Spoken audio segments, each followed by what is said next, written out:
Jorge. Ok, estamos entonces grabando. Buenas tardes a todos, gracias por estar aquí.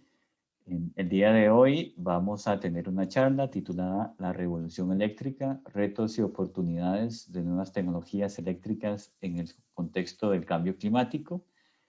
Esta charla es impartida por Óscar Azofeifa, quien es ingeniero egresado de aquí de mecatrónica y luego continuó sus estudios en Estados Unidos, más en concreto en la Universidad de Illinois Urbana-Champaign, y además es también parte de una startup llamada Elia Technologies, en donde desarrolla e investiga controles de potencia y energía en sistemas de generación distribuida y en microredes.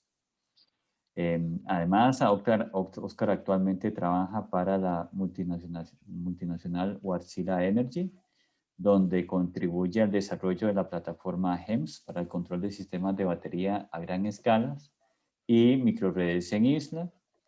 Muchísimas gracias, Oscar, por aceptar dar esta charla que es muy interesante para todos nosotros.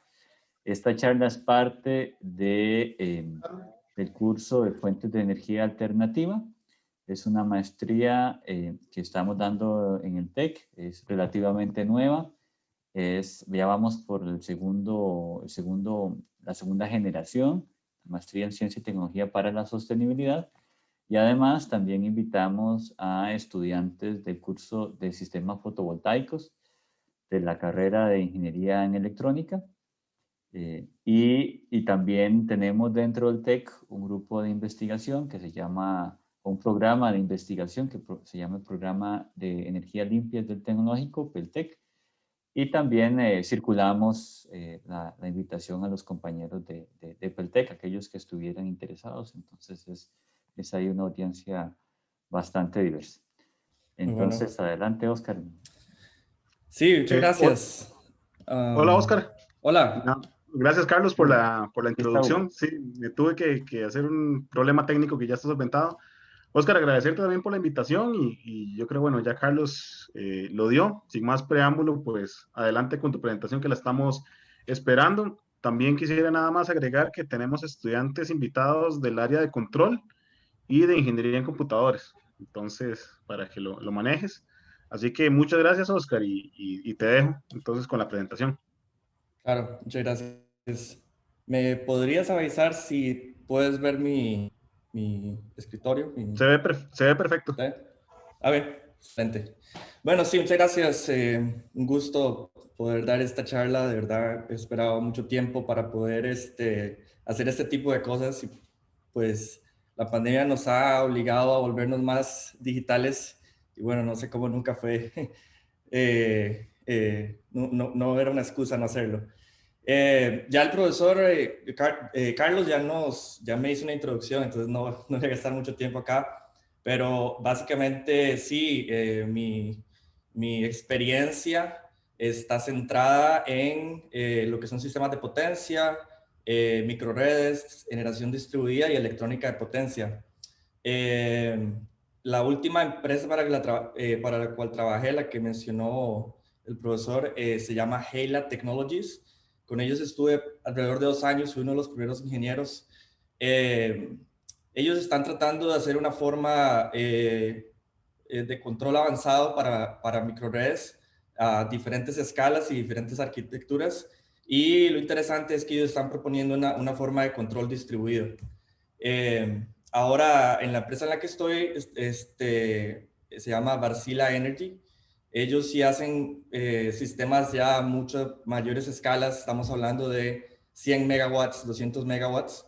Es la segunda o tercera empresa integradora de sistemas de baterías a gran escala más grande del mundo. Actualmente uno de los proyectos más grandes se está desarrollando en el Reino Unido, que es toda una red de sistemas de baterías para tener una red de carga rápida de vehículos eléctricos. Y bueno, sin más preámbulo, empezamos. Entonces, quería empezar con esta imagen para dar una cierta idea de por qué estudiamos lo que estudiamos, por qué estamos preocupados por lo que estamos preocupados y con las cosas que han ido pasando en el mundo y más específicamente en Estados Unidos en los últimos, en esta década. Hace aproximadamente un mes, muchos de ustedes sabrán, hubo un gran apagón en Texas, uno de los más grandes de la historia de este estado. Aproximadamente 30 personas murieron, más que todo producto del frío, pero también otras personas murieron por falta de acceso a la electricidad. Alrededor de 5 millones de hogares sin nada de electricidad. Y bueno, lamentablemente esta historia se convirtió en todo un tema político que no debería de ser. Y toda la discusión se centró en qué pasó, quién es el culpable, cuál es la tecnología culpable.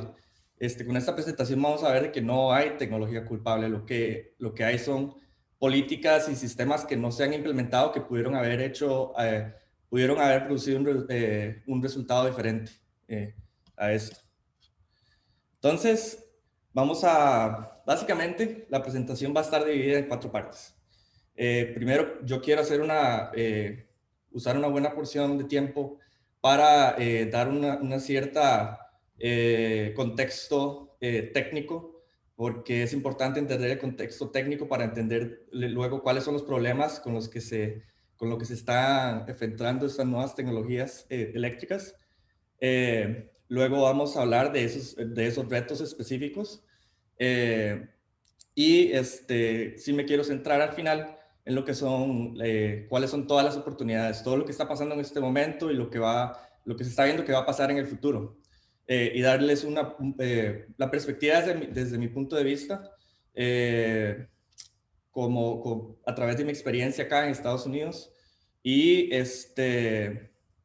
también cómo he visto todo desde acá hacia Costa Rica y todas las oportunidades que se pueden desarrollar en Costa Rica. Entonces empezamos. La razón por la que quiero centrarme en esta explicación de sistemas de potencia es porque generalmente cuando hablamos de sistemas de potencia, cuando hablamos de una red eléctrica, no tenemos una imagen clara de lo que es y creo que tenemos una idea muy disminuida de la complejidad de lo que son los sistemas eléctricos. Esta imagen representa lo que es el sistema eléctrico de Estados Unidos. Estamos hablando de miles de generadores, todos funcionando al mismo tiempo de forma sincronizada, todo como un gran sistema de control gigantesco distribuido a través de todo el territorio. Más de 200,000 millas en líneas de transmisión. Entonces se pueden imaginar la complejidad del sistema. Esta complejidad existe en todos los sistemas de potencia del mundo, en todos los países.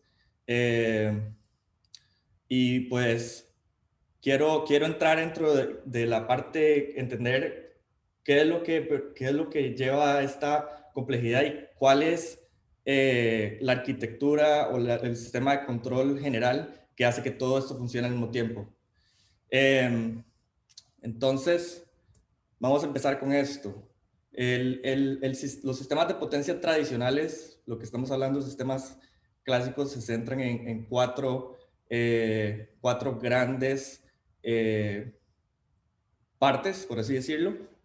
Una es la generación, o sea, todos los sistemas que producen electricidad, sea renovable, sea no renovable.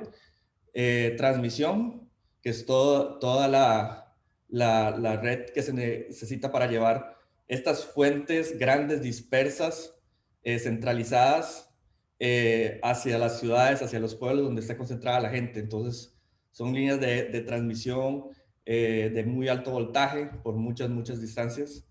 Y luego lo que es la distribución es, una vez que llegan a estos centros poblacionales, a bajo voltaje se distribuye toda esta energía y por último se da el consumo. Digo que esto es el sistema tradicional porque ahora la revolución que está sucediendo en los sistemas eléctricos es que ya el flujo no es de un gran sistema centralizado hacia los consumidores a grandes distancias, sino que ahora tenemos tecnologías que en el mismo punto donde está el consumidor se genera electricidad. Entonces, todas las personas se están convirtiendo no solamente en consumidores, sino en productores. Y el flujo va y viene.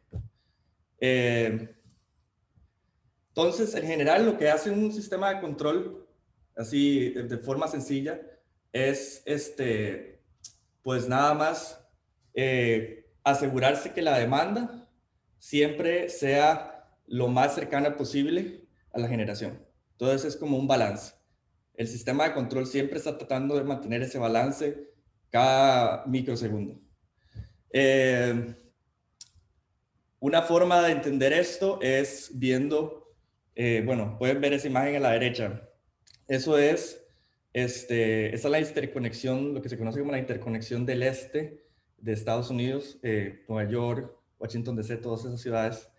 Esa es la frecuencia del sistema.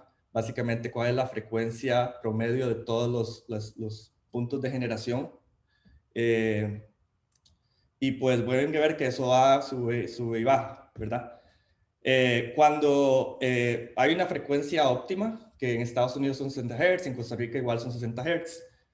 Cuando esta frecuencia óptima es menor a esos 60, cuando la frecuencia del sistema es menor a esa frecuencia óptima, eso quiere decir que la demanda excede la generación. Cuando la frecuencia del sistema, el caso contrario, la frecuencia del sistema es más alta que la frecuencia óptima, eso quiere decir que la generación es mayor a la demanda. Entonces, siempre ese balance. Ahora, ¿qué es lo que sucede detrás? Básicamente hay tres capas de control. En inglés es primary, secondary, tertiary, primario, secundario y terciario, así de sencillo.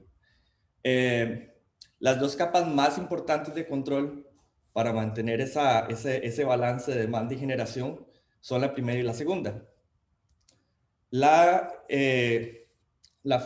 Otra forma de ver estas capas es en los tiempos, en los rangos de actuación. Entonces, la capa primaria es la que actúa primero.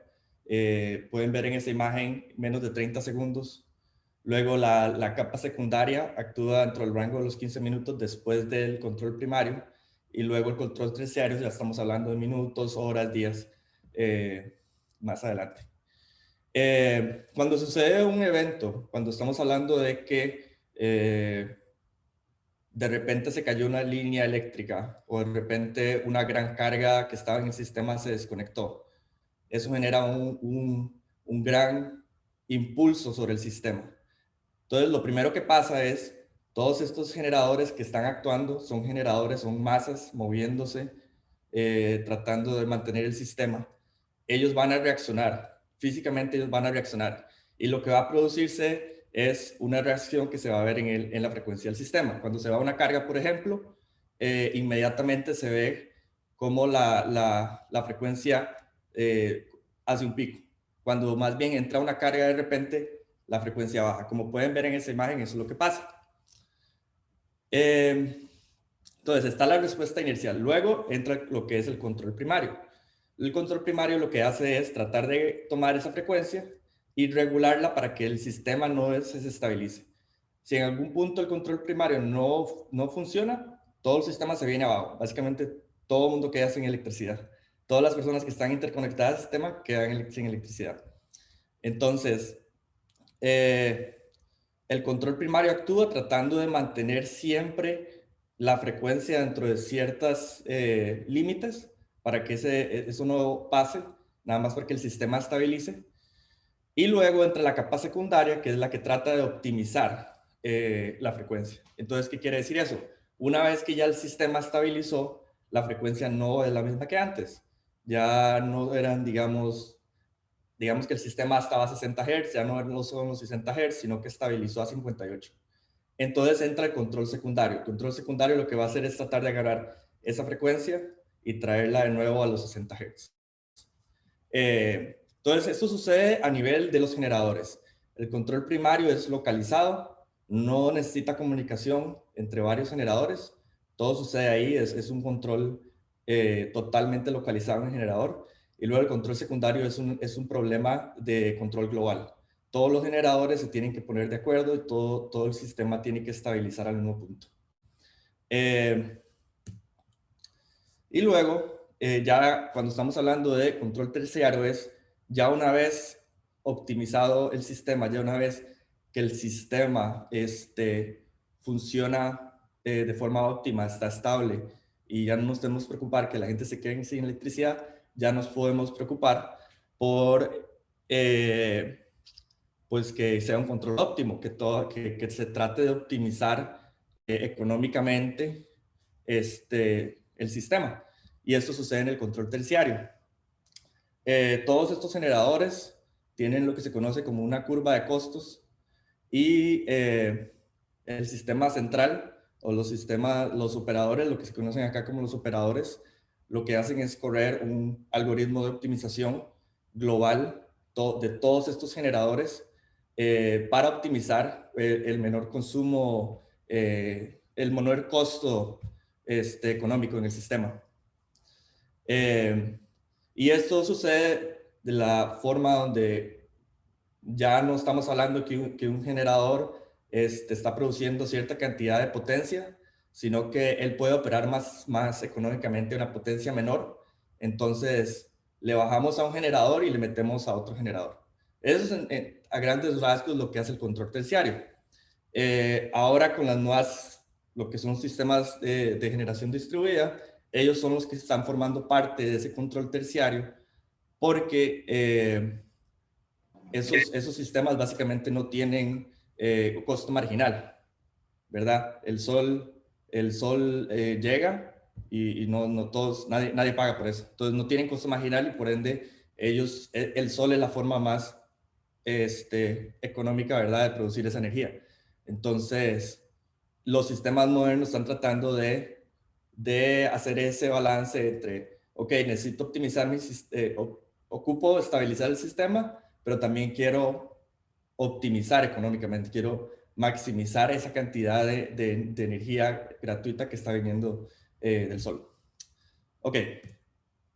Otro tema importante es lo que se conoce como flujo de potencia y cómo esto se ve a nivel general del sistema de potencia y qué efectos físicos produce.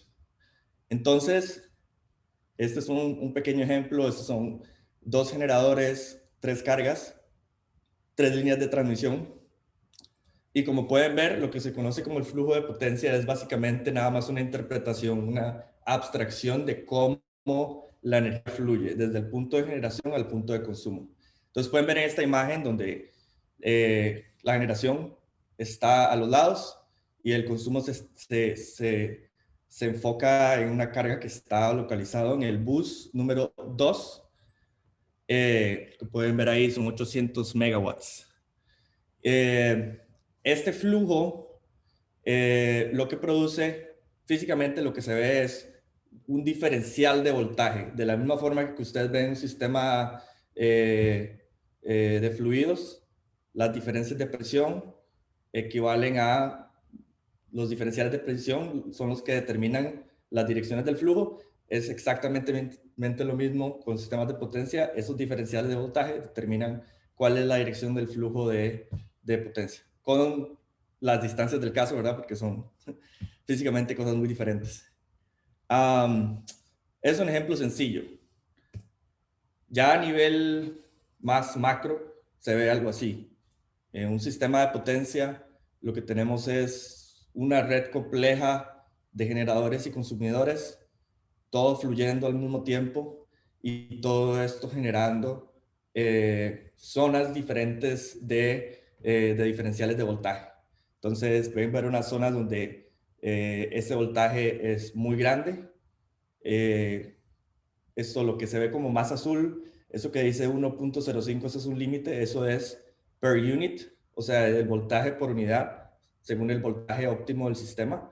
Entonces, 1.05 es un voltaje mucho mayor que el voltaje óptimo del sistema. Y 0.95 es lo contrario, eso es un voltaje muy, muy pequeño. Entonces, los sistemas de control de la red eléctrica no solamente se tienen que encargar de mantener esa demanda, sino también de que en ningún punto de todo el sistema ese voltaje sea muy grande o muy pequeño, porque eso produce produce problemas a nivel de los generadores y también produce problemas a nivel de los consumidores. Siempre hay que mantener ese balance.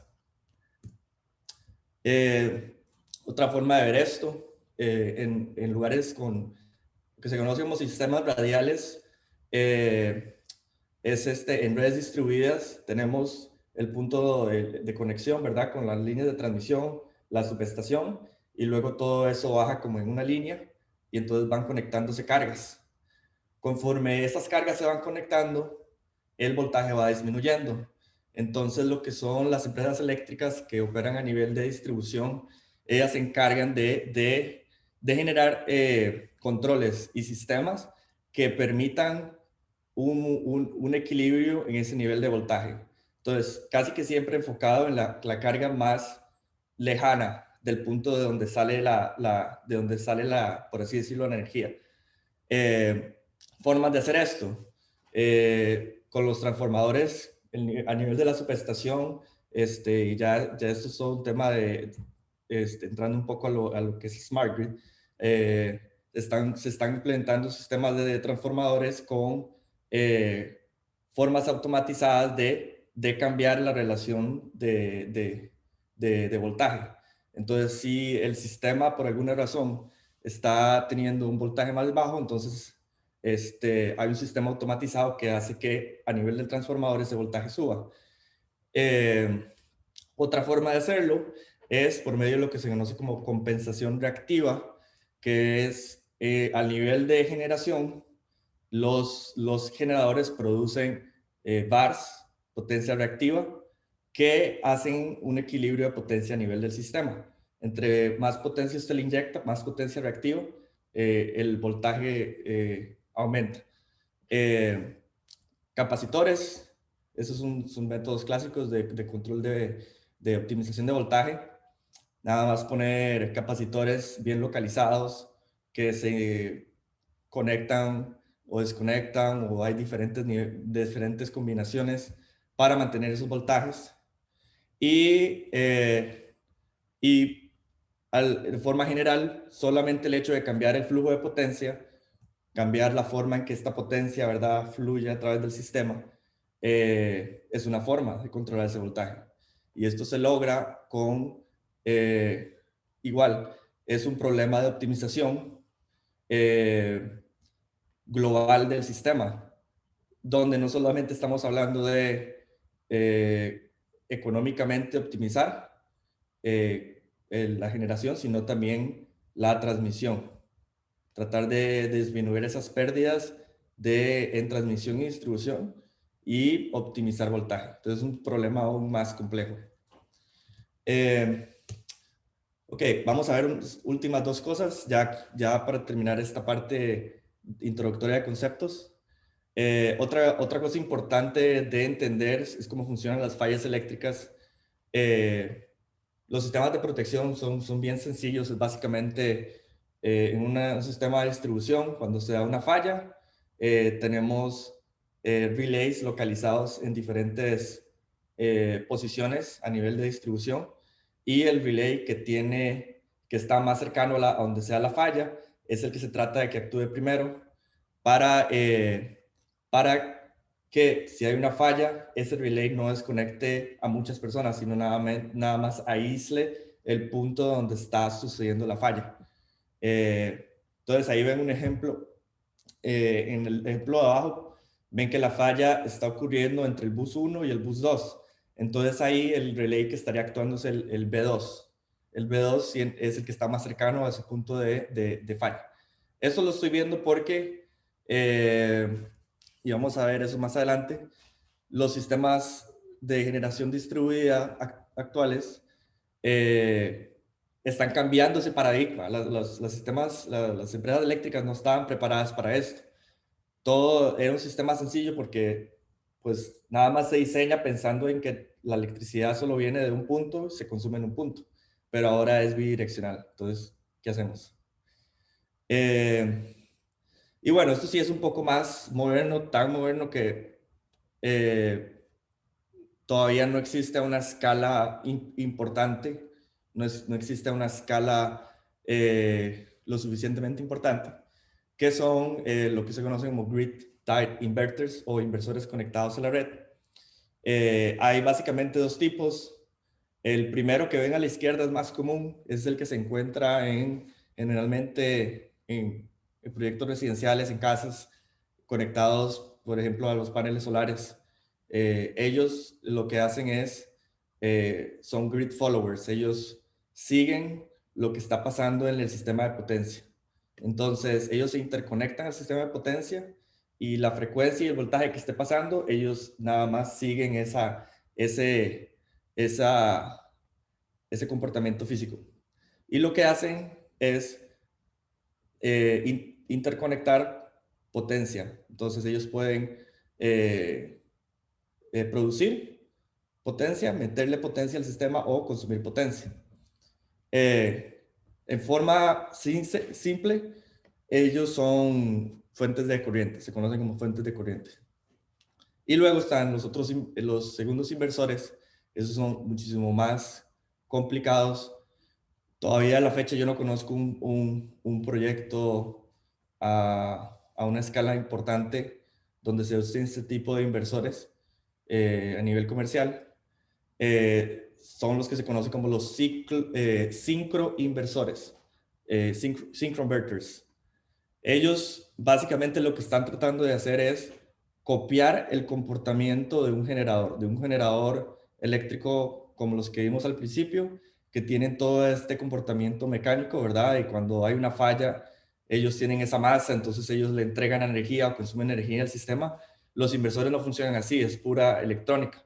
Entonces, lo que se está tratando de hacer es de que ellos puedan serse integrados al sistema que solo está diseñado alrededor de tener generadores y que no se afecte la estabilidad del sistema cuando ellos se interconectan. Entonces, ellos tienen algo que se conoce como la virtual inertia, una inercia virtual. Ellos se comportan como si tuvieran una inercia que le dan electricidad, consumen electricidad al sistema, pero en realidad no lo están haciendo. Y ellos son grid forming. Entonces, lo que quiere decir esto es que ellos también están siendo parte de ese sistema de control que dice cuál es la frecuencia y cuál es el voltaje en el sistema de potencia. Otra forma de conocerlos, bueno, el hecho que son grid forming también quiere decir que ellos corren estas dos capas de control que mencionabas al principio, primario y secundario. Y estos inversores también se conocen como, de forma sencilla, son fuentes de voltaje, básicamente. Ok, bien.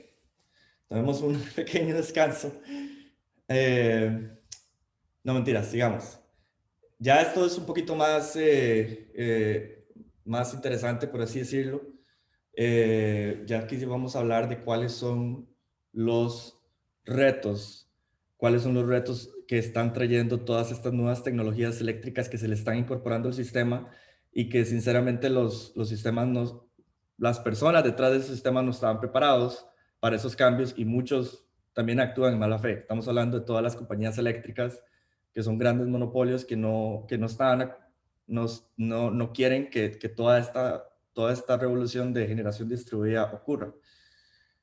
Entonces, para darle un poco de entendimiento de dónde es que ellos vienen de forma ingenieril, vamos a ver estos retos. ¿Okay? Oscar, perdón. Disculpa, Sí. me parece que tal vez ahora, porque hubo una mano levantada, entonces... Claro, sí. Esto sería un buen momento para atender preguntas de esta primera parte. Creo que Carlos Mauricio tenía, no sé si todavía... Sí. Gracias, Carlos. Oscar, muchas gracias. Mira, tenía una duda. Cuando hablaste para el control de las redes, ¿te referías a las redes de distribución o de transmisión o de ambas? A razón de controlar y cortar los juegos, cortar las fallas y delimitar la zona en la que se encuentra el error. ¿Eso se da entonces en cuál de las líneas? ¿Transmisión, distribución o en las dos? ¿Se puede dar ese...? Sí, en las dos, sí, básicamente en transmisión, que sí estamos hablando de kilovolts, ¿verdad? Sí, y distribución, y también en generación, perdón, sí. Perfecto, sí. no, sería tal vez importante para que los compañeros tal vez que no están un poquito o conocen del tema, hacer la diferenciación que hay entre transmisión y distribución, a razón de la calidad y la cantidad de amperios y voltaje que se maneja, ¿verdad? Sí, Dentro de los conectores que hay entre una línea y otra, porque sí. si hay alguna diferencia. Entonces, los sistemas que se implementan ahí tienen su complejidad de una o de otra. Esto para, no sé si tal vez más adelante, cuando hablemos de redes distribuidas, si se manejará igual. Entonces me gustaría tal vez para ver hay alguna diferencia después. Claro, claro, sí, perfecto. Y sí, para agregar, como decís, la transmisión, estamos hablando de, son los puntos principales donde viene eh, toda esta masa de energía desde un punto de generación grande, ¿verdad? Sea por lo menos aquí en Estados Unidos, un reactor nuclear, ¿verdad? Imaginemos un reactor nuclear, estamos hablando de gigawatts. Todo eso va por una línea de transmisión y luego eso se va distribuyendo. Entonces, sí, son sistemas, son dos problemas muy diferentes, con complejidades diferentes. Uno es centralizado, grandes potencias, y otro es muy distribuido y un sistema más complejo. Pero sí, muchas gracias por la pregunta y por el comentario. ¿Alguno más tiene una pregunta que tal vez algo que no haya quedado muy claro para ir a la siguiente parte? Ok, vamos a la siguiente parte entonces. Ok, ya esta historia la sabemos, ¿verdad? El sol no brilla siempre, no nos llega siempre y no siempre hay viento, ¿verdad? Pueden ver a la izquierda lo que es un patrón normal de generación eólica en California. Es muy variable.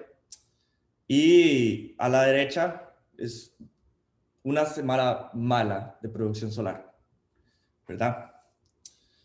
Ahora, ¿qué problemas le genera esto a nivel de sistema de potencia? La carga en sí es un ente muy estocástico, varía mucho la carga. Y a eso hay que sumarle toda la variabilidad de la generación renovable. Entonces, el problema de mantener este balance generación-demanda se vuelve más complicado para los operadores de los sistemas sin un acople propio de almacenamiento de energía. Y después vamos a ir a esa parte. Ya no sé si ustedes han escuchado de esta famosa curva, de Duck Curve, la curva del pato. Eso se empezó a idealizar en California cuando se empezaron a implementar todos los programas solares de inversión a nivel residencial en tecnologías solares, a nivel industrial y escala de utility. Básicamente es la relación entre la demanda y la producción solar. Entonces, eso que ven ahí, esas líneas que ven ahí, lo que representan es la generación neta. O sea, básicamente podemos ver a la carga como la carga independientemente y los solares independientemente, pero al final nada más podemos hablar de carga neta, que es básicamente sumar los dos y ver cómo se comporta esa carga en el sistema. Entonces, para un sistema con mucha penetración solar, con diferentes niveles de penetración solar, se ve así. Y lo que se ve ahí es, conforme los programas van avanzando, año por año, cómo esa curva va aumentando. Entonces, ese pico que ven mínimo es el punto, digamos, máximo de generación solar, que a la vez coincide con, tal vez por lo menos residencialmente, el punto de mínima carga. La gente no está en la casa. Y luego, conforme el día va avanzando, la producción solar va disminuyendo y la gente regresa a las casas. y de repente da ese pico, ¿verdad? Ya se está yendo el sol y de repente está ese pico de carga. Entonces, esa es la parte donde se dispara esa carga. Entonces, es importante entender esa relación y más que todo porque se ha invertido en muchas tecnologías que permitan hacer esa curva más y más plana, más controlable. Ok. Otro problema, variabilidad de potencia genera variabilidad de voltaje. Lo mismo que vimos previamente, ¿verdad? Los sistemas de control no solamente se están enfocando en llevar esa demanda, sino que también ese flujo de demanda genera toda serie de diferenciales de voltaje en el sistema. Y cuando la producción es muy variable, se producen esas inestabilidades en voltaje de igual forma. Esto es como un ejemplo que vi por ahí de una persona que hizo como un estudio, eso es en Australia, que hay mucha energía solar residencial. Esa persona tiene conectado un grid tie inverter al sistema solar de la casa, y se dio cuenta que en ciertas horas ese inversor se desconectaba muchas y muchas veces. Y eso es producto de la misma inestabilidad del sistema debido a la inestabilidad de la producción solar, hace que esos inversores se desconecten. Entonces, el problema va avanzando, ¿verdad?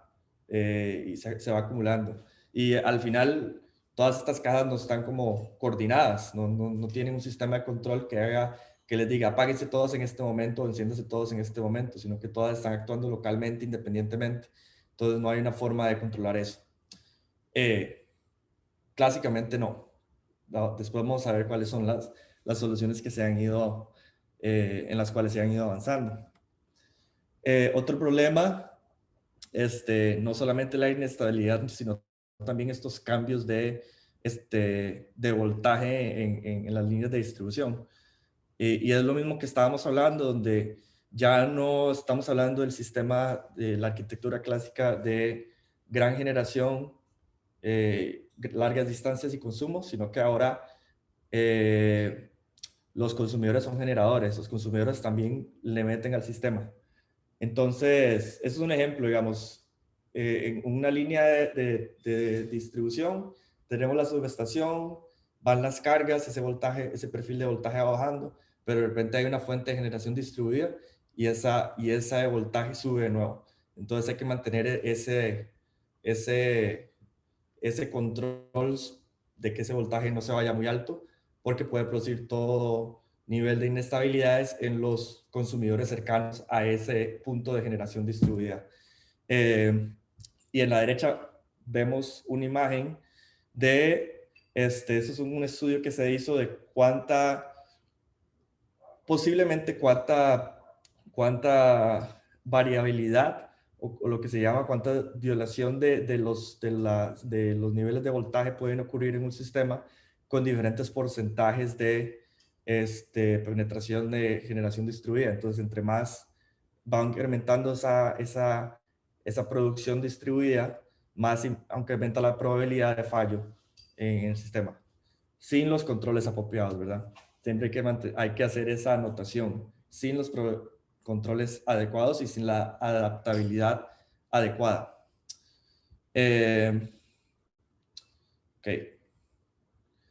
Otra cosa, por eso es que hice este ejemplo hablé de lo que son fallas eléctricas, porque hay otro problema con esto, que los sistemas, y ya lo había mencionado, los sistemas clásicos van de A a B nada más, y los sistemas de protección se diseñaron para que ese sea el flujo, de A a B.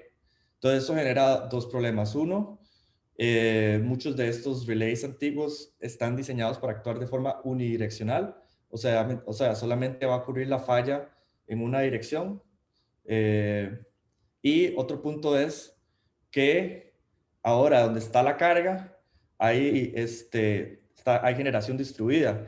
Entonces, desde el punto de vista del relay, ya ese punto donde sucede la falla, ya no tiene la misma, ya no se ve igual, por así decirlo. la impedancia equivalente de ese punto cambia totalmente por el hecho de que ahora hay un sistema de generación cercano a ese punto.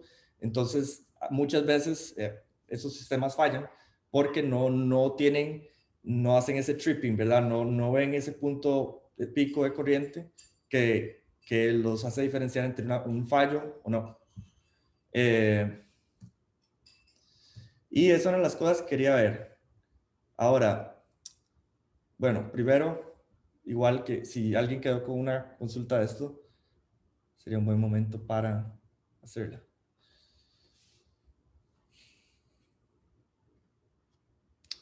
Ok. Entonces, hasta ahora lo que les he hablado solamente de toda la perspectiva, ¿verdad? De los productores, los operadores de las eléctricas. Ellos están muy preocupados por estas cosas. Bueno, yo en mi experiencia personal, yo trabajé para un utility aquí en Estados Unidos, en Chicago, el utility de Chicago que se llama Comet, que es uno de los más grandes del país, creo. Y muchas de las cosas que yo hacía eran estudios de, ok, cuánta penetración solar o eólica genera qué cantidad de fallas y luego qué posibles controles o qué posibles tecnologías podemos traer al sistema para que estas fallas no ocurran. Entonces, la preocupación máxima de estas empresas es satisfacer a los consumidores, siempre asegurar de que ellos tienen su electricidad y que nunca van a haber fallos en el sistema. Ahora vamos a ver desde la perspectiva de esta revolución eléctrica qué está pasando, qué cambios están sucediendo, qué hacen que ya esas discusiones ya no tengan tanta validez, porque ya existen las tecnologías, ya existen los estudios, ya existen las capacidades y estamos entrando en un punto donde es más que nada implementación y invertir, ¿verdad? Oportunidades.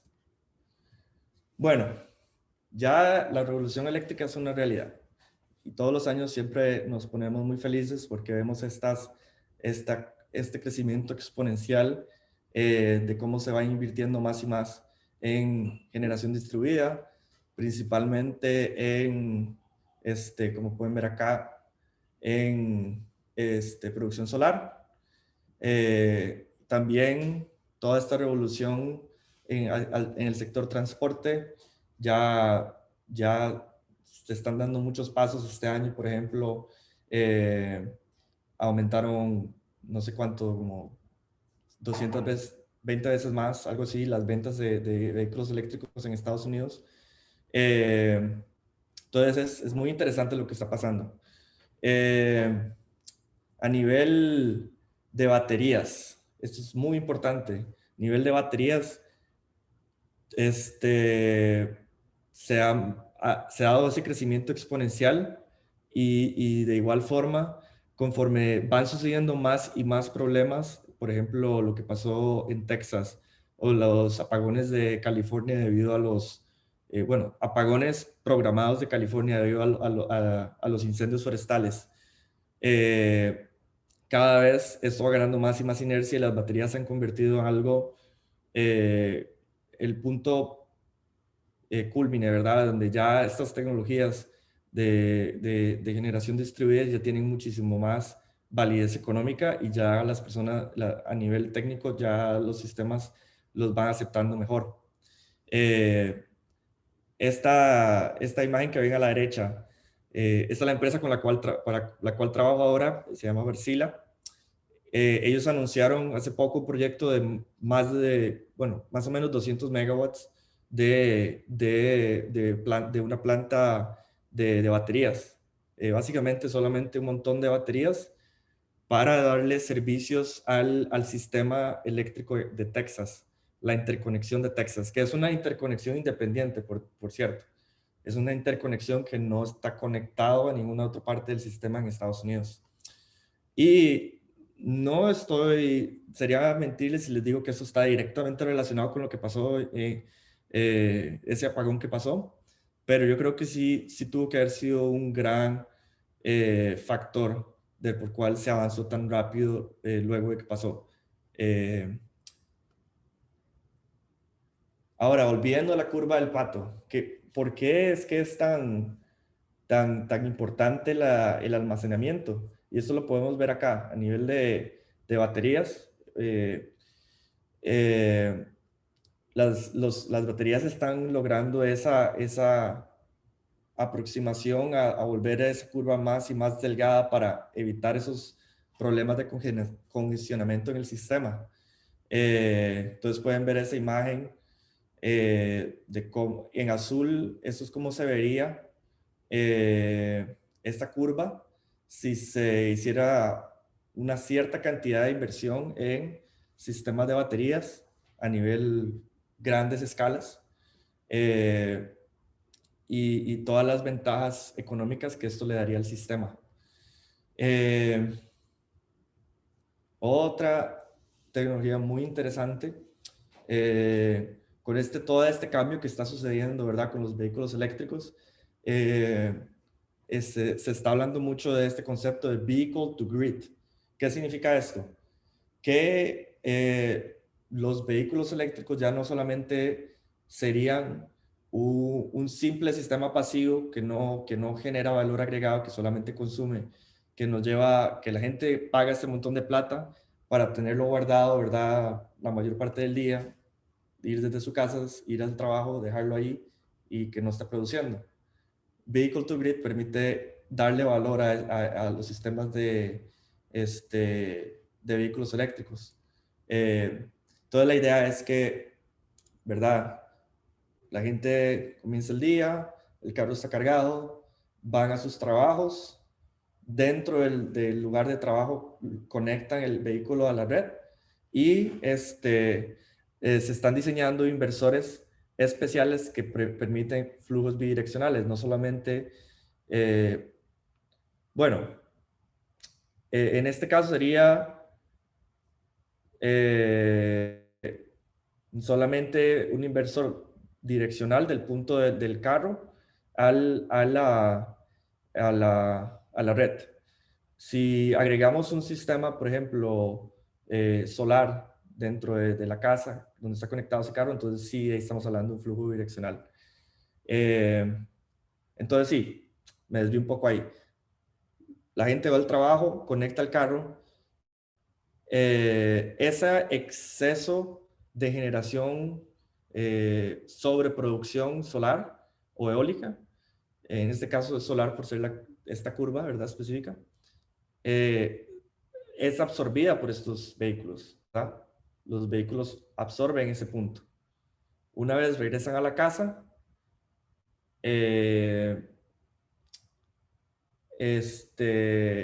la gente ya no utiliza la red eléctrica para satisfacer las necesidades del hogar. Usan la misma batería del carro que está bastante cargado para abastecer esa carga. Entonces eso hace que el pico de máxima demanda, donde ya la generación solar bajó, ya no sea tan alto. Entonces al final lo que está permitiendo este vehicle to grid es estabilizar esa relación y usar los vehículos no solamente como un sistema para llevarte de un punto A a un punto B, sino también una nueva adición a todo este sistema energético. Entonces es muy interesante. Virtual Power Plants. Hablamos de todo este problema, ¿verdad? De gran variabilidad. Hablamos también de cómo esta persona en Australia a nivel residencial tenía su inversor y veía que se le iba desconectando.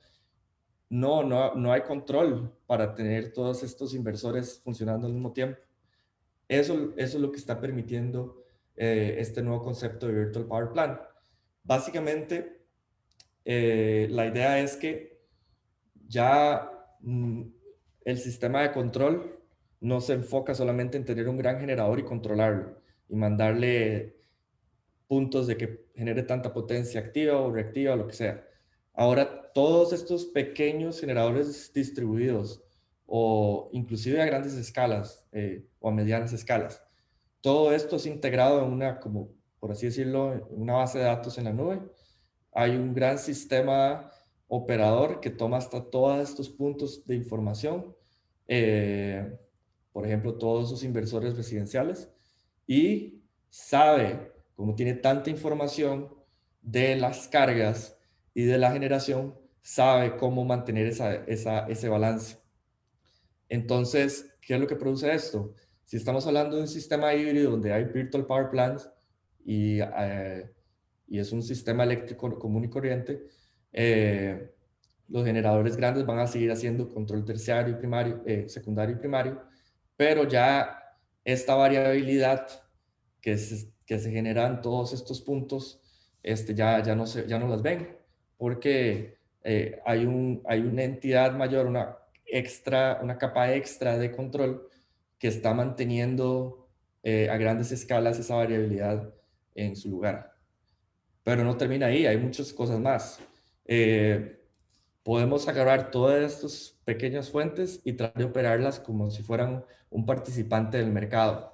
Entonces ya aquí estamos hablando de cosas más interesantes donde la gente con por ejemplo, uno de nosotros tiene una batería en la casa, nos adherimos a un programa de estos, de Virtual Power Plants, y por esa energía que esta nube controla, este sistema de global controla, podemos recibir plata, podemos recibir recompensas porque están usando nuestra electricidad para darle servicios a la red.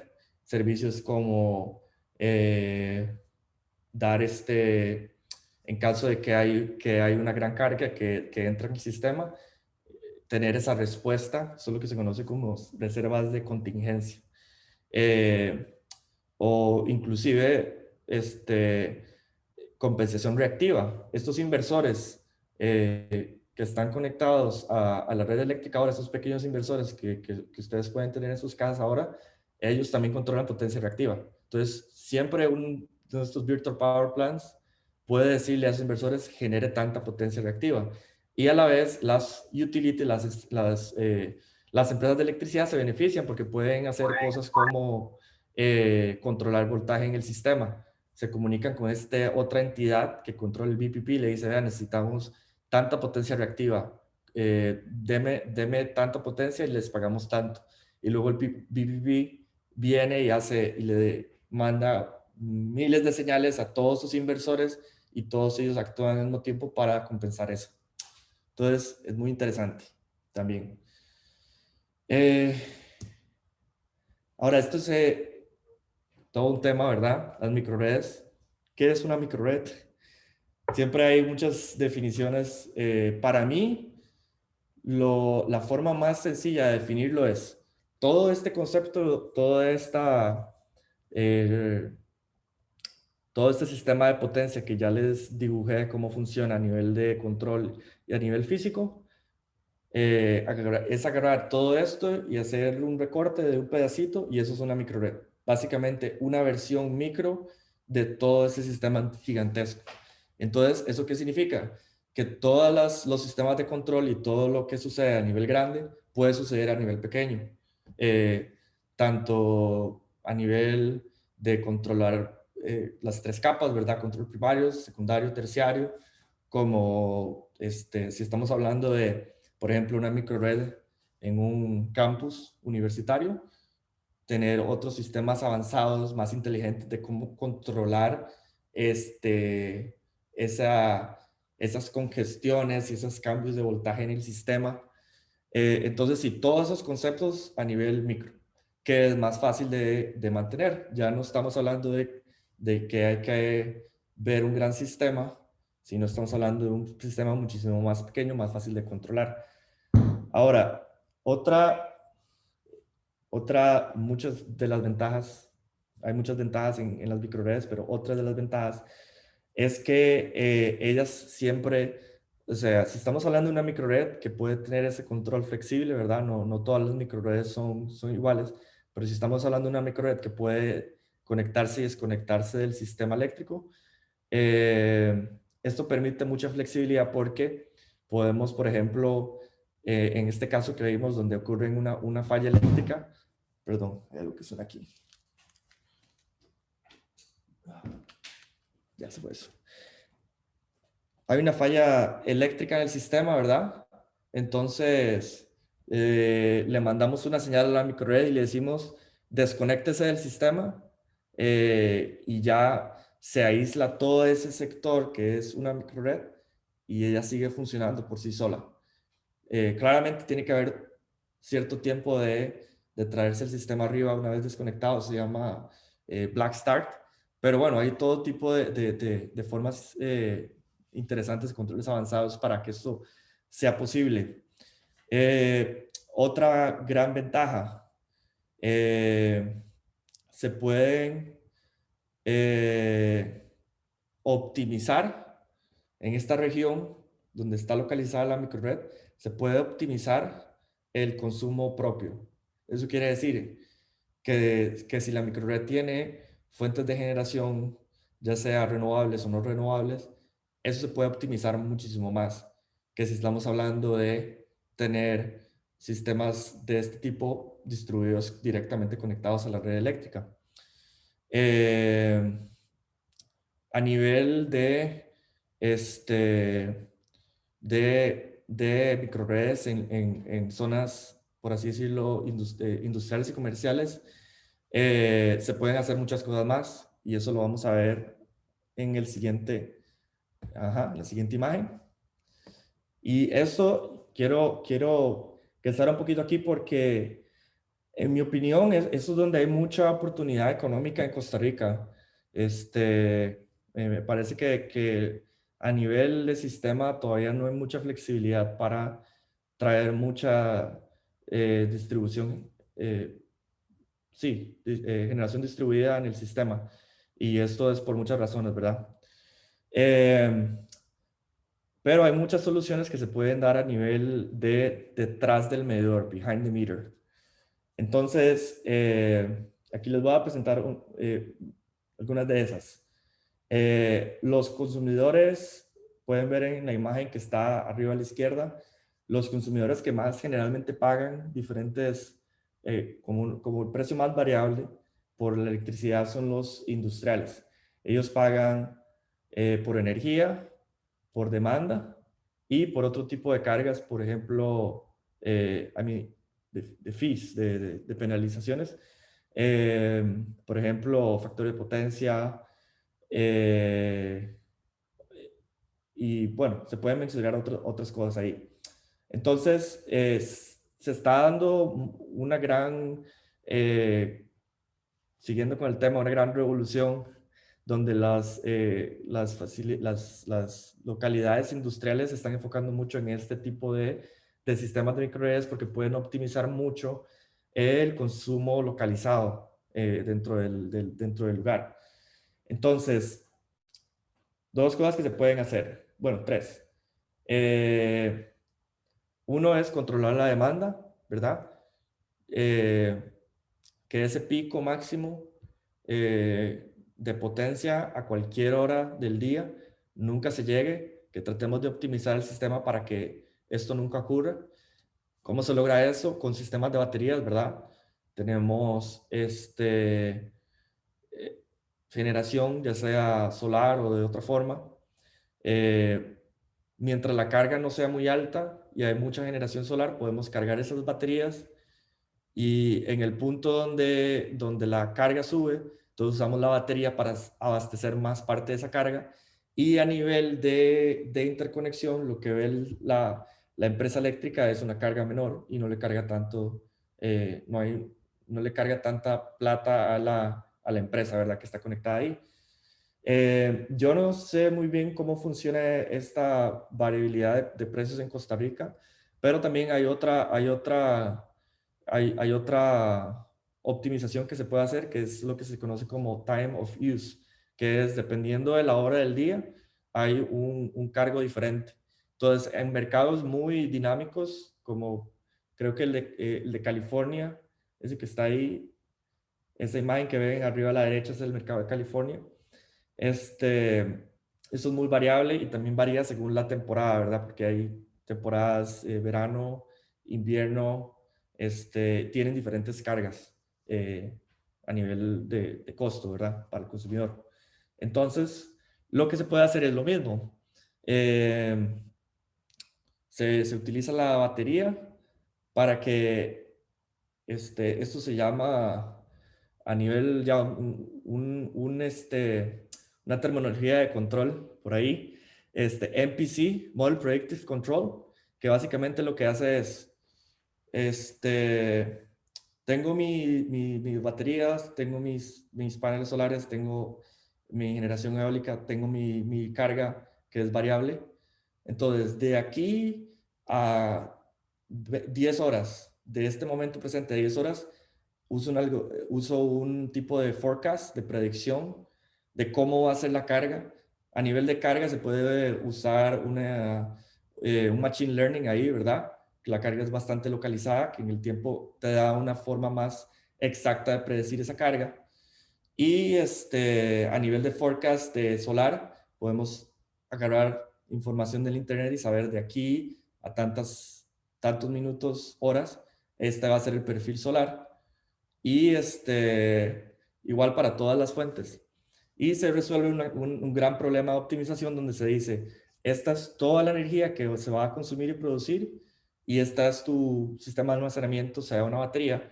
Entonces trata de ver de qué forma optimizas esa generación, la consumes con las baterías y distribuyes de mejor forma la carga. Entonces ya la carga no tiene tal vez ese pico, sino que la carga la podemos aplanar y a nivel de interconexión, en el momento donde iba a ser iba a cargarte muchísimo más plata por la energía consumida, ya tu carga está más baja porque la batería le está dando eso al sistema.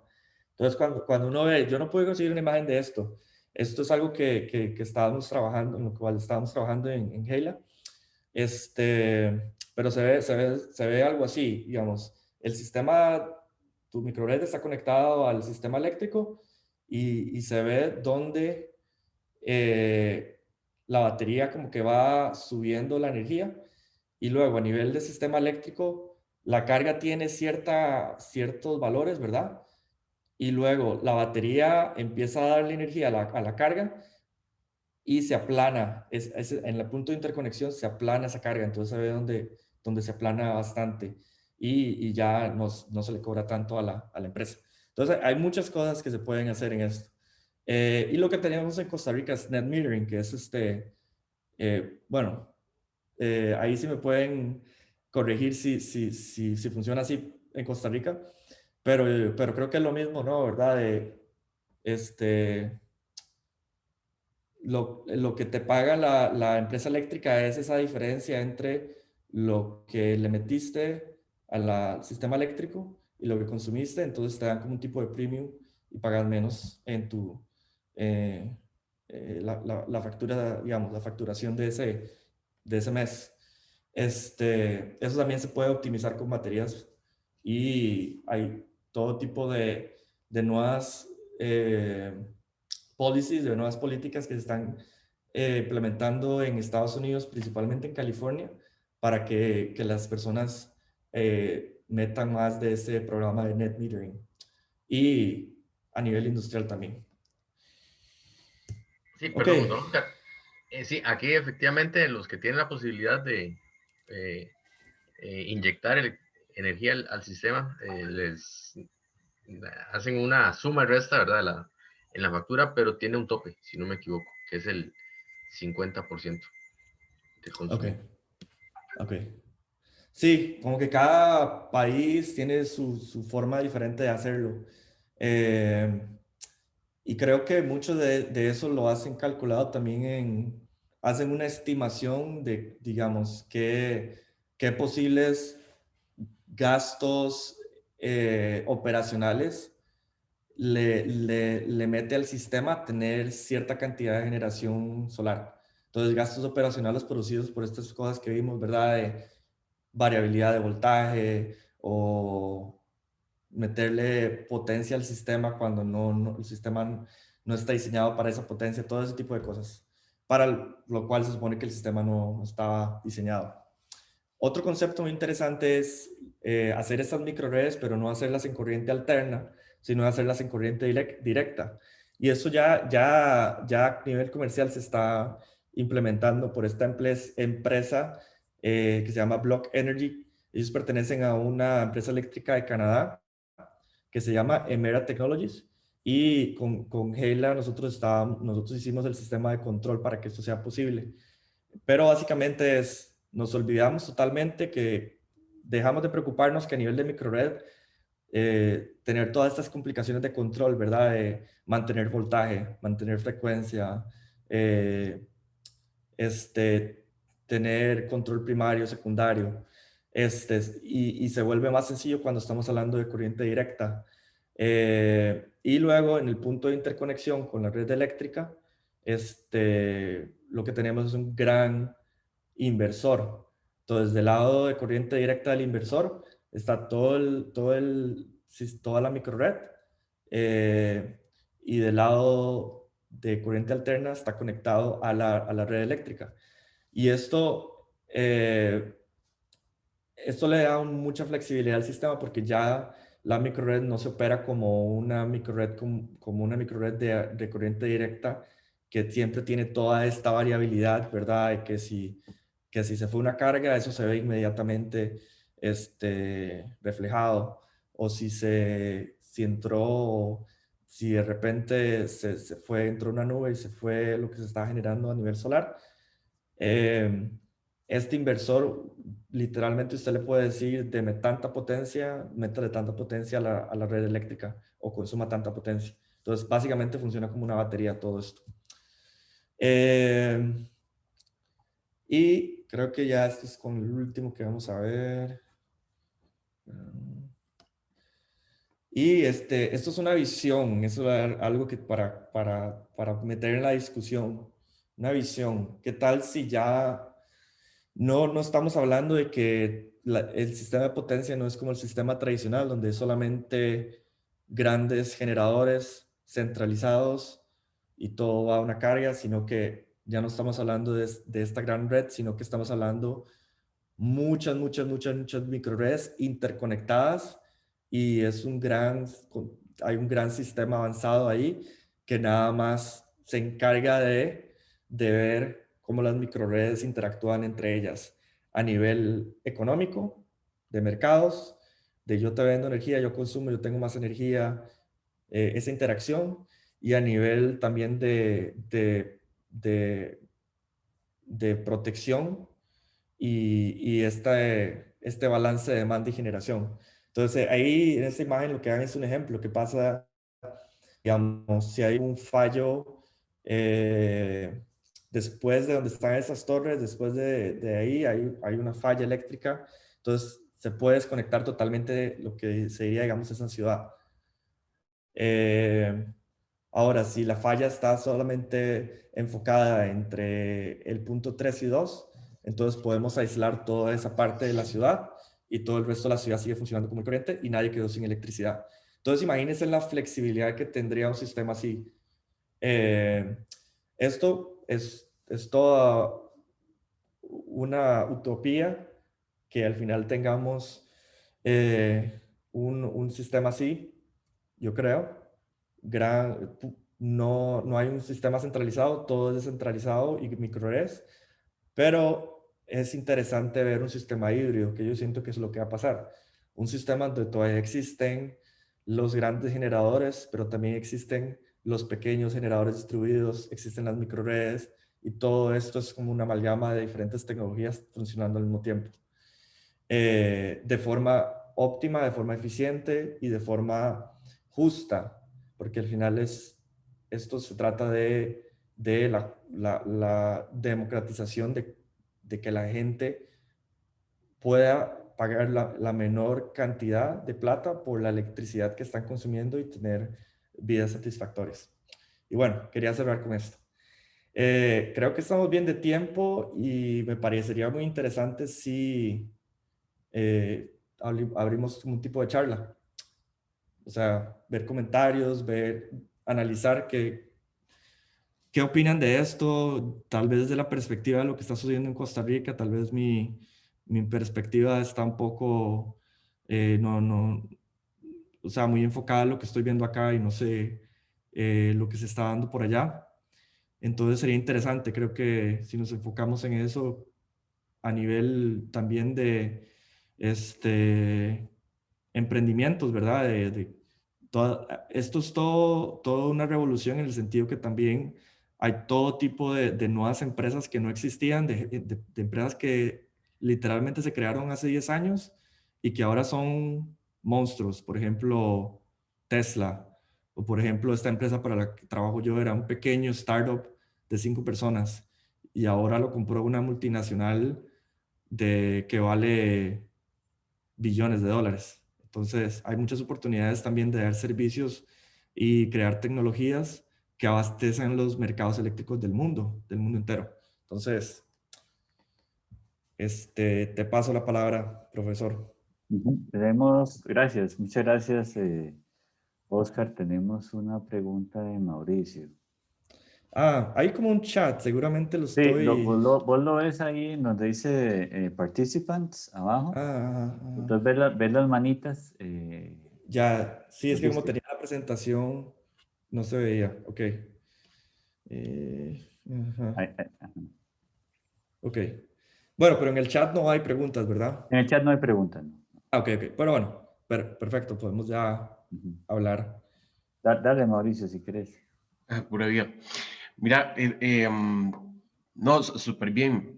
Muchas gracias. De verdad, nos trae otra visión de lo que nos llevan unos cuantos añitos, pero solamente unos cuantos. No creo que estamos tan atrás en lo que queremos hacer, o en al menos lo que soñamos con lo que pueda hacer acá algún día. Particularmente me interesa, y ya que estás eh, embebido en, ¿verdad? El modelo de generación allá, ¿cómo es? Tenemos generación, tenemos transmisión y tenemos distribución. Aquí particularmente, bueno, como lo sabes, hay un monopolio, ¿verdad? Ese monopolio lo maneja el ICE en cuanto a transmisión y distribución, salvo con los permisos para algunas cooperativas, Y ¿verdad? Llámese generación también, GASEC, ¿no? Disculpa. Un buen porcentaje de generación también, ¿no? Y también, pero con cierto tipo de limitaciones, ¿verdad? De igual forma, precisamente a razón de lo que este monopolio, en cierta forma, entre comillas, monopolio, se podría decir. ¿Cómo se da eso allá? ¿Es solamente una empresa quien maneja la distribución? ¿Es solamente una empresa la que maneja la transmisión? Porque generadores hay por montones. Pero Ujú. ¿cómo se da esa gestión? ¿Cómo se da esa administración? Precisamente de lo macro, cuando tenemos una transmisión, a ya lo no tan macro como una distribución, precisamente para poner los puntos y comas y los puntos sobre las is cuando llegamos a una distribución, ya generada por una comunidad, por ejemplo, ¿verdad? Porque Sí. si tenés a nivel macro y ordenas todo y organizas a nivel macro, debe de haber un ente que regula y también debe de haber un ente que está cobrando precisamente para administrar eso. Sucede igual de arriba hasta abajo. Sí, bueno, sí, gracias por la pregunta. Bueno, aquí es bastante complejo porque es un sistema gigantesco, ¿verdad? Eh, Principalmente hay lo que se conoce como interconexiones. Está California ISO, que es toda la parte de California. Creo que incluye parte de Washington State. Texas se llama ERCOT. Texas es un caso salvaje ahí. Ellos están totalmente desconectados de toda la red porque ellos no quieren ser parte del mercado general y no tener las restricciones del gobierno federal. Después está la Eastern Interconnection, que eso es como por acá, por donde yo estoy, eh, y creo que una parte del sur. Y bueno, hay como varias así. Eso es a nivel de lo que se llaman System Operators. Los System Operators son los que se encargan de que dos cosas, que se cumplan toda la parte legal a nivel de generación, que el punto más importante ahí es que acá en Estados Unidos nunca puede haber una empresa generadora que al mismo tiempo es de distribución. Eso nunca puede existir. Y otra cosa, ellos se encargan en general de la estabilidad del sistema, que no pase lo que pasó en Texas, básicamente. Y bueno, le pasó a Texas porque no eran parte de una gran interconexión, esencialmente. Luego, a nivel, sí, ¿verdad? Es como como decís, ¿verdad? Arriba hacia abajo. Después, a nivel de distribución, cada zona tiene su utility, que son sus empresas eléctricas, que ellas se encargan simple y sencillamente de mantener a nivel de distribución todo estable y venderle esa electricidad que le compran a los generadores. Y luego están los generadores, que son, hay de todo. Hay unos que son muy grandes, hay unos que son muy pequeños, hay unos que son independientes, hay otros que pertenecen a cooperativas. Entonces, a nivel de generación sí es muy interesante porque es como un gran mercado de todos como actuando. Y también hay una separación entre los servicios, porque no es lo mismo un generador que solamente está participando en el mercado que un generador que está manteniendo la frecuencia del sistema. Son servicios muy diferentes. Entonces, sí, creo que en términos generales esa es la mayor diferencia. Toda la generación es independiente y toda la distribución es independiente. Toda la distribución es monopolio también, o sea, es un monopolio natural, no hay nada que se pueda hacer sobre eso, no hay otra forma, la única otra forma es tener cada vez regiones más pequeñas, ¿verdad? O microredes o regiones como tipo cooperativas. Como una pirámide, más, podría decirse. Perdón, Como una pirámide, más o menos. como una pirámide. Como una organización piramidal. Cada grupo tiene su caudillo y así va administrando. Entonces, Sí, sí, porque está como el System Operator, que es el punto principal, y de ahí va bajando. Pero los generadores y los distribuidores están así como uno al lado del otro.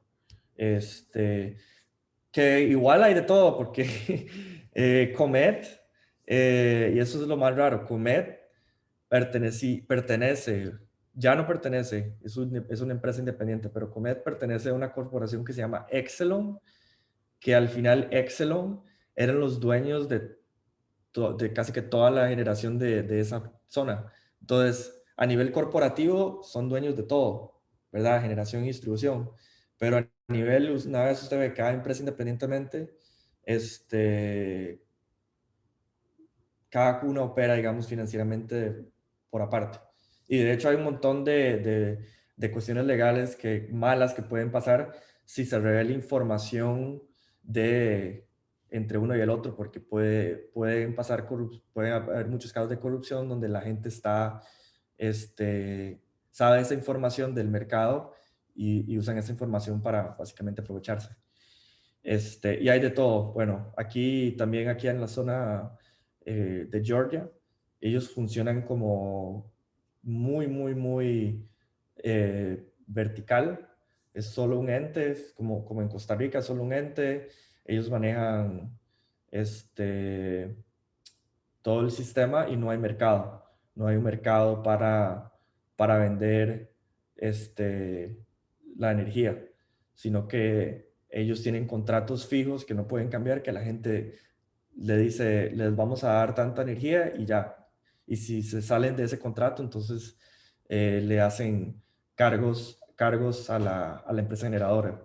Entonces esa misma variedad de casos y todo es muy interesante porque, digamos, una empresa como la mía tiene que estar viendo cada lugar, cada región tiene sus propias particularidades que hace que queden diferentes valores. No es lo mismo participar en California, que es un mercado muy dinámico, con baterías, a estar en Georgia, donde no hay mercado para nada, sino que lo que se trata de hacer es de verdad venderle esa energía a la empresa eléctrica.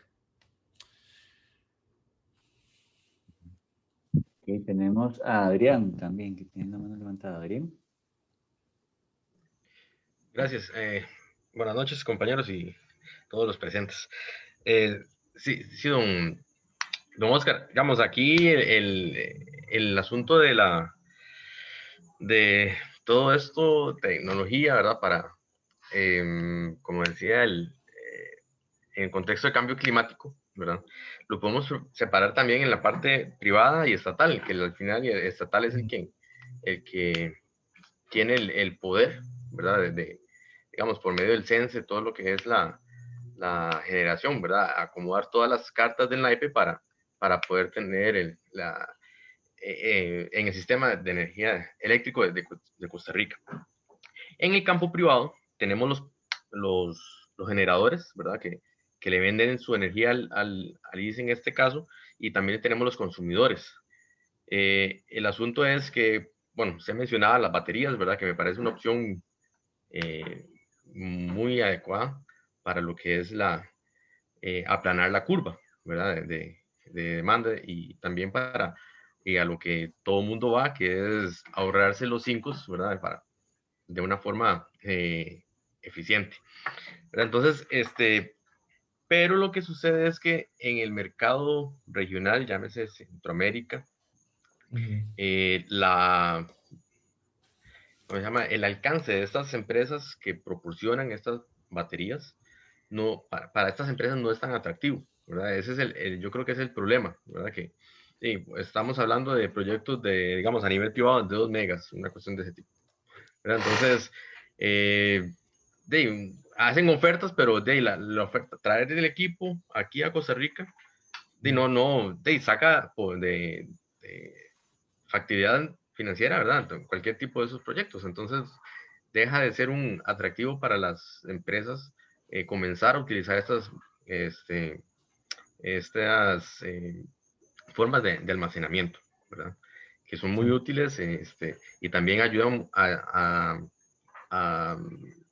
disminuir la factura, ¿verdad? De consumo, que es a lo que vamos. Entonces, ese es usted preguntaba que cómo es que está el mercado aquí, el asunto de todo esto, ¿verdad? Que de las tecnologías, pero yo creo que ese es el punto débil, ¿verdad? El alto costo de implementar sistemas de almacenamiento por medio de baterías aquí en Costa Rica. Eso es lo que se trae abajo los proyectos. Sí, todavía está... Perdón, y a nivel estatal, desconozco que se haya hecho, ¿verdad? Porque tiene muchos beneficios de que la calidad de la energía que se entrega, incluso ellos mismos, el Estado puede aplanar la curva, ¿verdad? Entonces se puede optimizar los recursos. Por ejemplo, aquí está el embalse de Arenal, que es de regulación anual, ¿verdad? Y que es la base de nuestro sistema eléctrico, ¿verdad? De entrega. Entonces, dice, se puede ahorrar unos centímetros al año, ¿verdad? De utilizar estas baterías para no chuparle el agua por decir algo, al Arenal, disminuir su uso y utilizar las de filo de agua y utilizar la eólica y por medio de baterías de almacenamiento, ¿verdad? Todo eso es muy excelente, pero repito, el problema son los altos costos por lo poco atractivo que resulta el mercado regional para estas empresas de baterías. Sí, sí.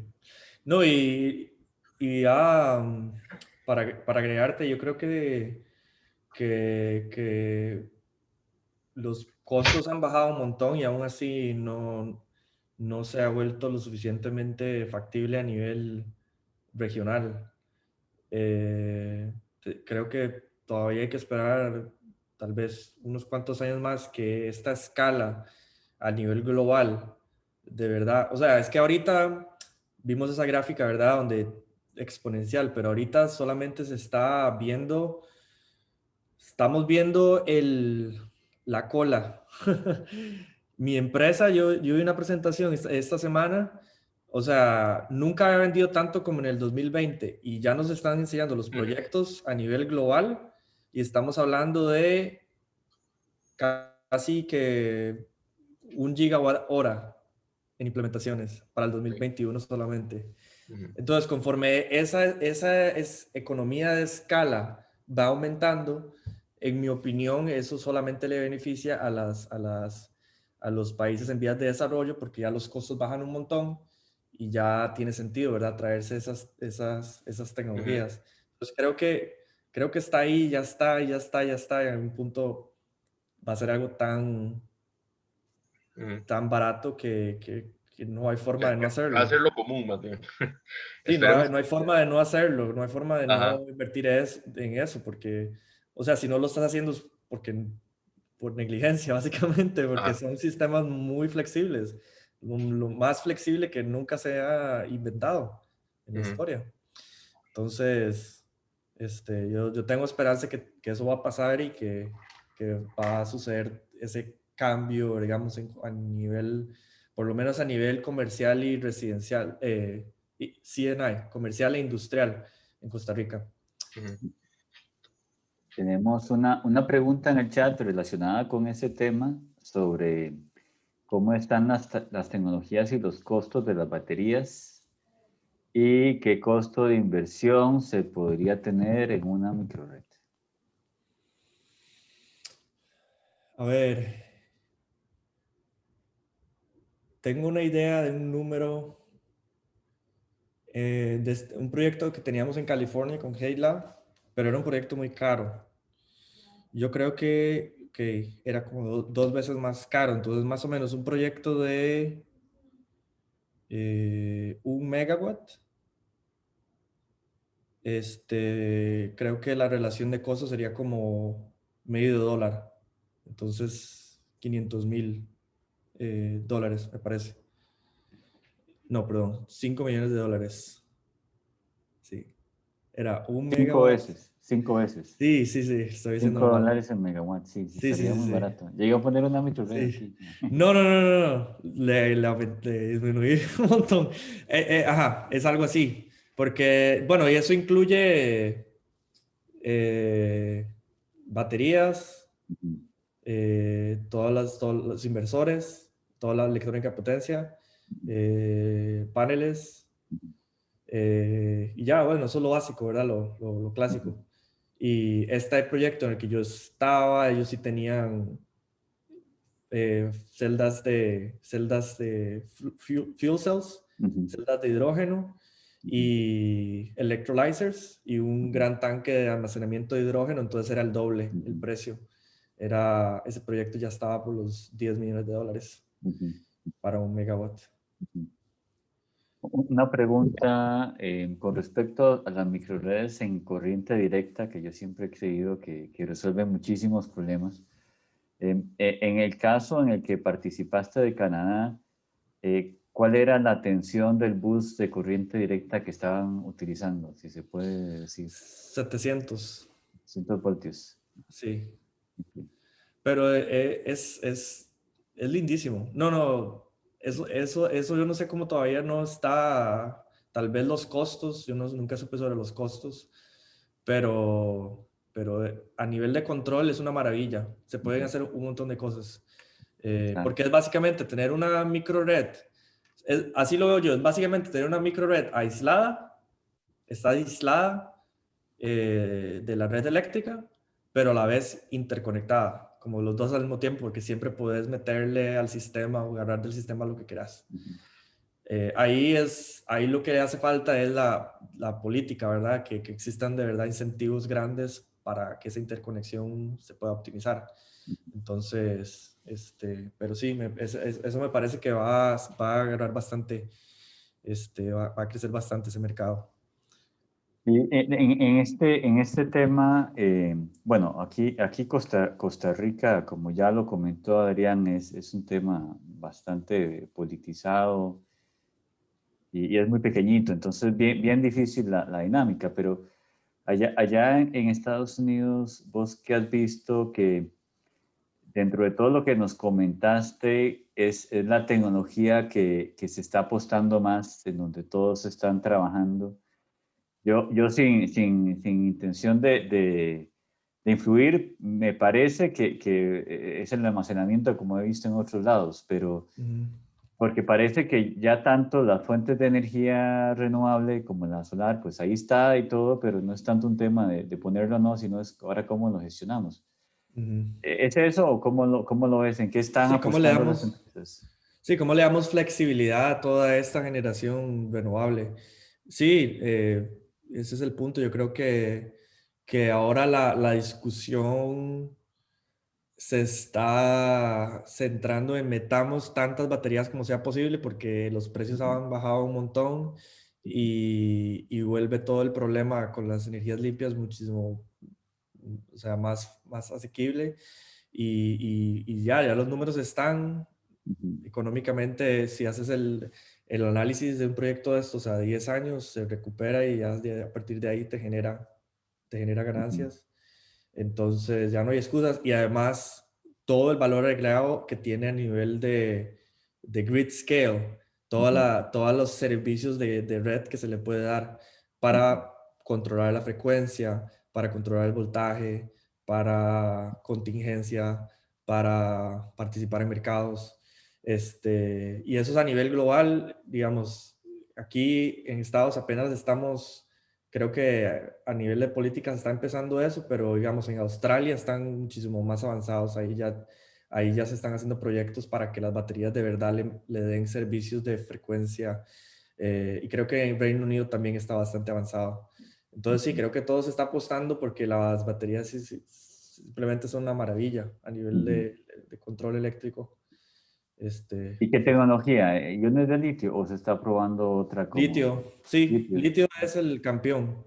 Ya. Y a nivel de EVs también. Ujú, Pero sí, o sea, como que este es el punto, ¿verdad?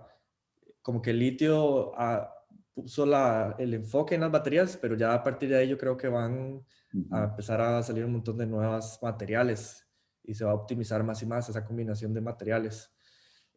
Y para diferentes aplicaciones, porque también hay que ver la relación entre cuándo necesitas la energía, si en los próximos 10 segundos o las próximas 10 meses.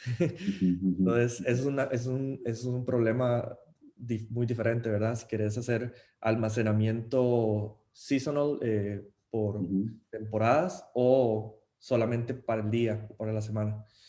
Eh, En entonces, sí. cuanto a otras alternativas, como en algún momento hubo volantes de inercia, eh, o sí, bueno, bombeo siempre ha existido, pero no se está usando. ¿Cómo lo has visto? ¿O es más No, litio no. a pequeña escala? No. No he visto ni un solo proyecto, sinceramente, Ok, por lo menos aquí en Estados Unidos con eso. Creo que en islas sí lo están usando ok. porque a nivel de islas no tienen, sí son literalmente islas eléctricas, no tienen Claro. toda la capacidad inercial de la gran red eléctrica. Ujú, Pero en un sistema tan grande como acá, eso no es un problema, ¿verdad? Porque tenés muchos generadores gigantescos que ujú, vienen de todo lado que ujú, mantienen esa capacidad inercial. ujú, Y sí, no sé, ¿qué otras tecnologías? Red, está las flow batteries, creo que le ujú, están creciendo bastante, que tienen ventajas como a cierta escala para hacer el almacenamiento más temporal y ujú, también son muchísimo más seguras.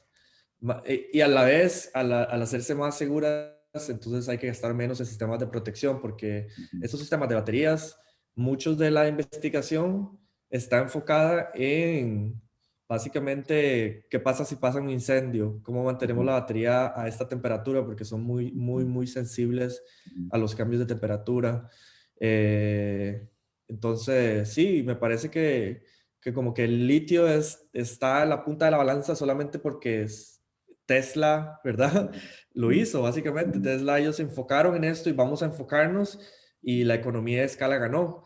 Pero a ujú, nivel de tecnología yo creo que no va a ser la que va a ganar, va a haber otras ujú. cosas que van a ser más eficientes, Y lo que más... ustedes están haciendo, que nos comentabas de 1 gigavatio hora a futuro, es litio, Sí, todo litio. sí. Y Ujú, estas empresas lo que hacen es básicamente compran baterías. Ellos no, o Arcila o la empresa mía no hace ujú. baterías. Ellos Sí.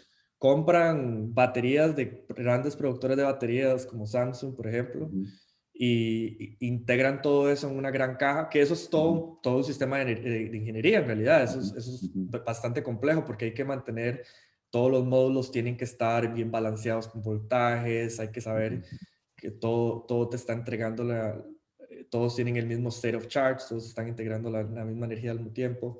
Pero sí, ellos son integradores, ellos compran todas, lo que es la batería en sí, los módulos, y luego unen todo y le meten la electrónica de potencia que también no la hacen. Básicamente SMA es el gran gigante ahorita, el SMA alemán. Y sí, eso es lo que están haciendo las empresas. Tesla hace lo mismo. Tesla. Y luego hay otra que se llama Fluence, que Fluence, de hecho, mi empresa está como a unas cuantas millas de Fluence y son como los más grandes competidores, lo cual es interesante. Fluence es de Siemens. Fluence nació de una unión entre Siemens y una utility de acá, de la zona sur. Se unieron y hicieron una gigantesca baterías. Entonces, por ahí, hacia eso está, digamos, yendo el mercado, básicamente. Ok. No, muy interesante también conocerlo. Yo no sé si hay alguna pregunta. Me parece que no, más bien agradecerte entonces. Realmente es siempre súper interesante conocer esto. Bueno, yo creo que estar en esta época, en este sector es muy emocionante. Muy emocionante, sí.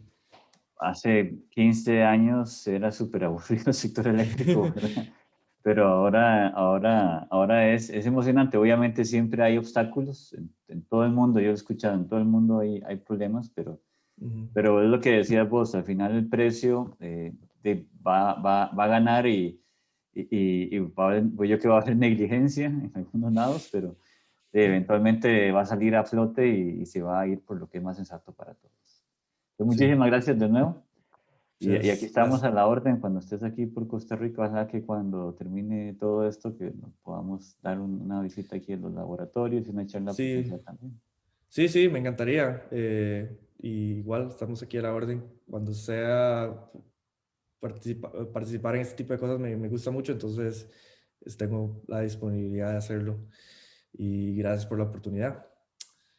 Espero que se hayan llevado un poquito más de conocimiento a la casa. Bueno, ya están en la casa, pero Sí. a las aulas no sé cuándo vuelvan. De acuerdo. No, muchísimas gracias y gracias a todos. Y entonces quedamos hasta aquí. Yo esta grabación luego la pongo.